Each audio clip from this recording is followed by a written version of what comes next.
سب کو لگانا چاہیے، سب کو لگانا چاہیے. یہ یعنی فائدہ مند ہے. جن کو پہلے سے بیماریاں ہیں ان کو زیادہ ضرورت ہے کہ وہ لگائیں. بعض لوگ کہتے ہیں کہ جی ویکسین لگانے کے بعد ہمیں کرونا وائرس پازیٹیو ہو رہا ہے، کیا ویکسین سے ہوا ہے؟ نہیں، ویکسین کبھی بھی آپ کو کرونا وائرس پازیٹیو نہیں کرے گا. ویکسین کرونا وائرس کی بیماری پیدا ہرگز نہیں کرتا ہے. اچھی طرح سن لیجئے. ہاں، ابھی آپ کو پہلا یعنی ٹیکہ لگا تھا یا یعنی 2 ٹیکے لگے تھے لیکن ابھی امیونٹی پوری طرح پیدا نہیں ہوئی تھی تو آپ کو کرونا وائرس انفیکشن ہو سکتا ہے. یہ ممکن ہے. لیکن جن کو ویکسین لگتا ہے ان میں سے بہت تھوڑے لوگ ہیں جن کو انفیکشن ہو سکتا ہے. اس وقت دنیا میں 20 کروڑ سے زیادہ لوگوں کو ویکسینیشن ہو چکی ہے، اور جو اس کے بعد جو انفیکشن ہے وہ بہت چند یعنی ہزار لوگ ہیں جن کو انفیکشن بعد میں ہوا ہے. یعنی امریکہ میں یہ فگر آئی ہے کہ وہاں پہ کوئی 8 کروڑ لوگوں کو جب ویکسینیشن ہوئی تو ویکسینیشن کے بعد کوئی 5000 ایسے ہیں. 8 کروڑ میں سے 5000 جن کو انفیکشن ہو چکی ہے بہت تھوڑے ہیں. ابھی کیوں ہوئی ہے؟ ہو سکتا ہے کہ وہ امیونٹی ابھی پیدا نہیں ہوئی تھی، وہ جلدی یعنی ان کو انفیکشن ہو گئی، یا کچھ ایسے بھی ہیں جن کو امیونٹی یعنی کمزور پیدا ہوگی یا بالکل نہیں ہوگی. اسی لیے تو بتایا جاتا ہے کہ ویکسینیشن سے امیونٹی زیادہ لوگوں میں ہوگی. 100% نہیں بتایا گیا ہے، تو کچھ لوگوں میں نہیں بھی ہو سکتی ہے، لیکن یہ امیونٹی پیدا کرے گی. اس کی مثال ایسی ہے کہ جیسے کہ ہم نے جنگ کی بات کی کہ جنگ کی حالت ہو، دشمن یعنی آپ کے شہر پہ، آپ کے ملک پہ، آپ کے گھروں پہ حملہ آور ہو رہا ہو اور آپ کے اندر فوج نہ ہو. اگر ویکسین آپ لے لیں گے تو وہ آپ کے اندر مدافعتی فوج پیدا کرے گی، اینٹی باڈیز پیدا کرے گی. اگر ویکسین نہیں لیں گے، مدافعت نہیں ہوگی، تو آپ اس کی مثال ہے جہاں پہ کوئی فوج نہیں ہے، دشمن آرام سے آپ کے اوپر قابض ہو سکتا ہے، آپ کو نقصان کر سکتا ہے، آپ شدید بیماری کا شکار ہو سکتے ہیں اور موت واقع ہو سکتی ہے. اس لیے یہ بہت ضروری ہے کہ ویکسینیشن کی جائے اور وہ مدافعت پیدا کی جائے، وہ مدافعتی فوج پیدا کی جائے.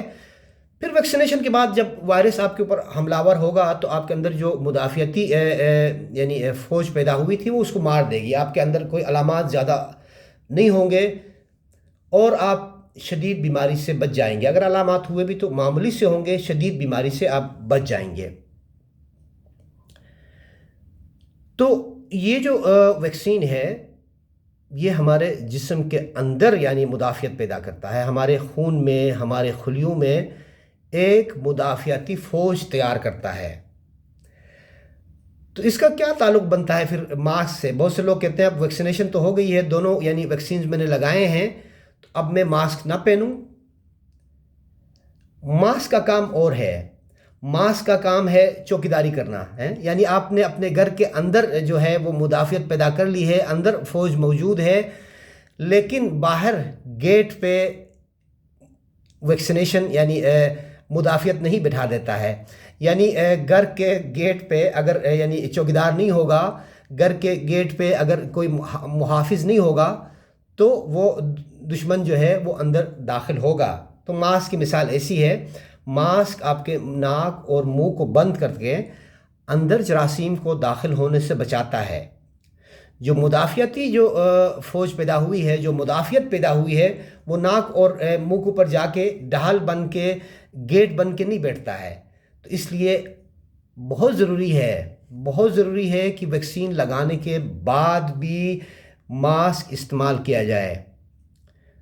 اگر آپ یہ یعنی تجربہ کرنا چاہتے ہیں، اپنی زندگی کو یعنی کھیل داؤ پہ لگانا چاہتے ہیں، تو وہ تو آپ کی مرضی ہے. آپ کہیں کہ مجھے ویکسینیشن ہو گئی ہے، میں مطلب چاہتا ہوں کہ وائرس اندر آ جائے اور میرے یعنی مدافعت سے لڑے اور دیکھے کہ جی یعنی میرے مدافعت کام کرتا ہے نہیں کرتا ہے. وہ تو پھر آپ کی مرضی ہے کہ زیادہ امکان ہے کہ آپ کا مدافعت وہ لڑے گا اس سے اور کچھ بھی نہیں کر سکے گا. لیکن پھر بھی بہت تھوڑا سا خطرہ ہے کہ ہو سکتا ہے آپ کے اندر مدافعت میں کمی آ جائے، مدافعت اتنی اچھی نہ ہو.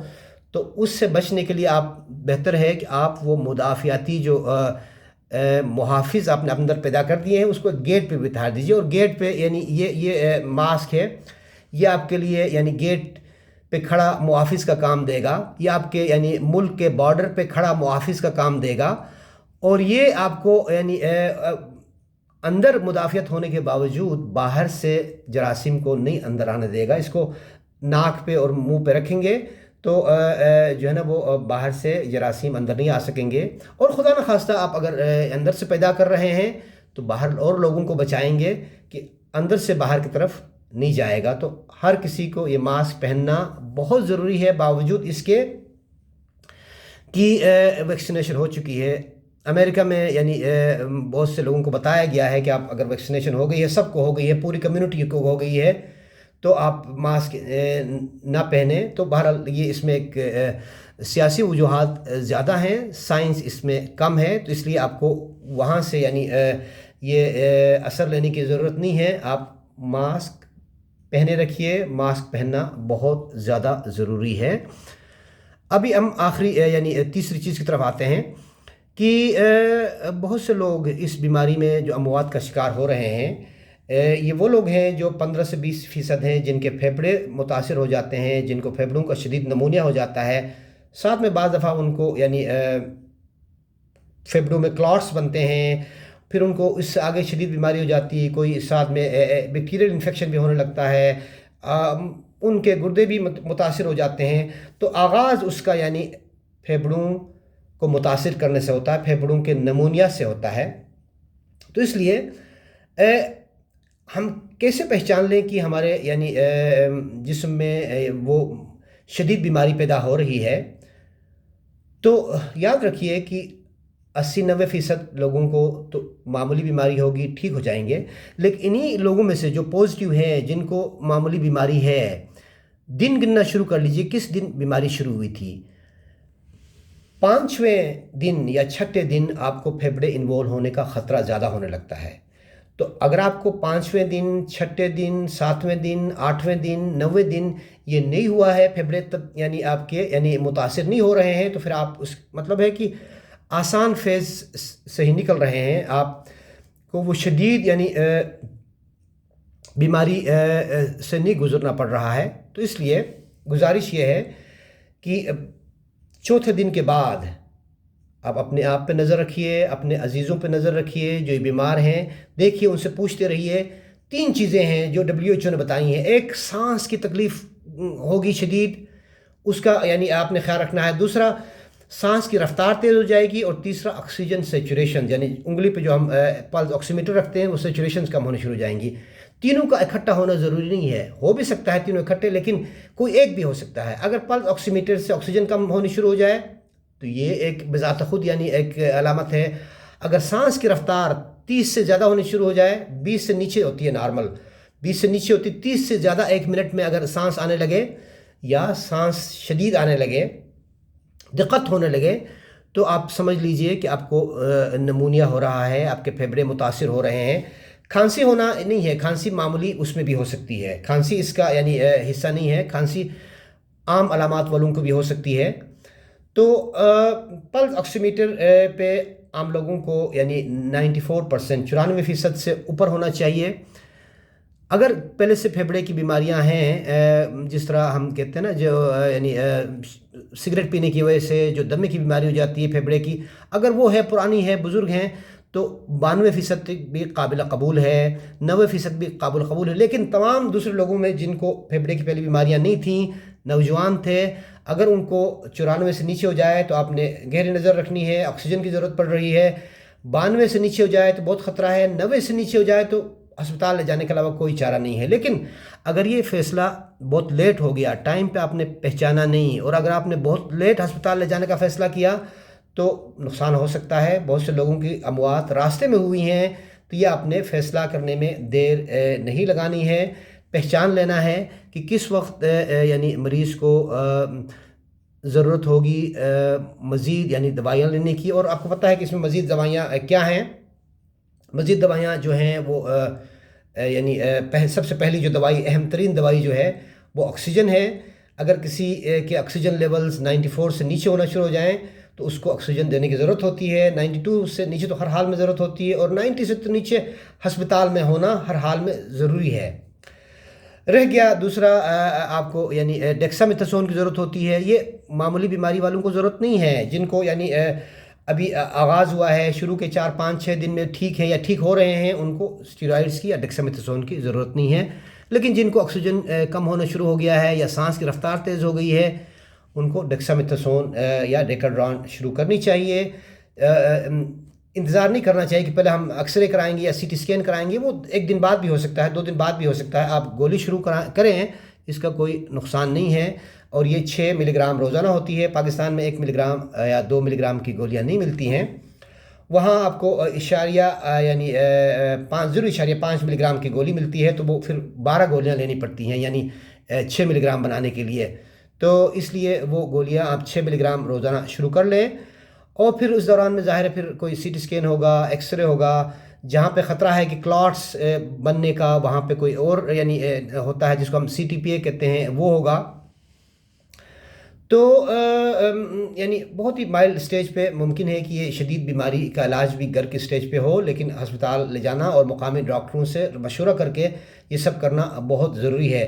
اس سے آگے بھی یعنی دوائیاں ہیں، لیکن میں آپ اس کی تفصیل میں نہیں جاؤں گا، کیونکہ پھر اس سے آگے اگر صورتحال ہوئی ہے تو مقامی ڈاکٹروں سے مشورہ کرنا چاہیے. تو بہرحال یعنی خلاصے کے طور پر یہ بہت ہی ضروری ہے کہ ہم اس حالت جنگ میں اپنے آپ کو مستعد کریں. اپنے اندر وہ جو مدافعتی فوج ہے وہ پیدا کرنے کی کوشش کریں. اور یعنی اگر ہم نے وٹامن ڈی نہیں لے رہے ہیں تو وٹامن ڈی بھی لے لیں. اپنے آپ کو صحت مند رکھیں. ہم حالت جنگ میں ہیں. انسان اور کرونا وائرس کی جنگ چل رہی ہے. حالت جنگ میں جو لوگ ہوتے ہیں ان کو کیا کیا تدابیر کرنی چاہیے، آپ اچھی طرح سوچ لیجئے. یعنی اگر ہم اپنے آپ کو محفوظ رکھنا چاہتے ہیں، بچنا چاہتے ہیں، تو ہمیں بہت ساری احتیاط کرنے ہوں گے. اور اس احتیاط میں پہلا جو ہے وہ یعنی ویکسین لینے کا ہے. دوسرا ماسک یعنی پہننے کا ہے. اور تیسرا اپنی بیمار ہو جائیں تو بیماری کا صحیح یعنی علاج کرنے کا ہے. تو بہت شکریہ، بہت مہربانی. اللہ آپ سب کو اپنے حفظ و امان میں رکھے. بہت شکریہ.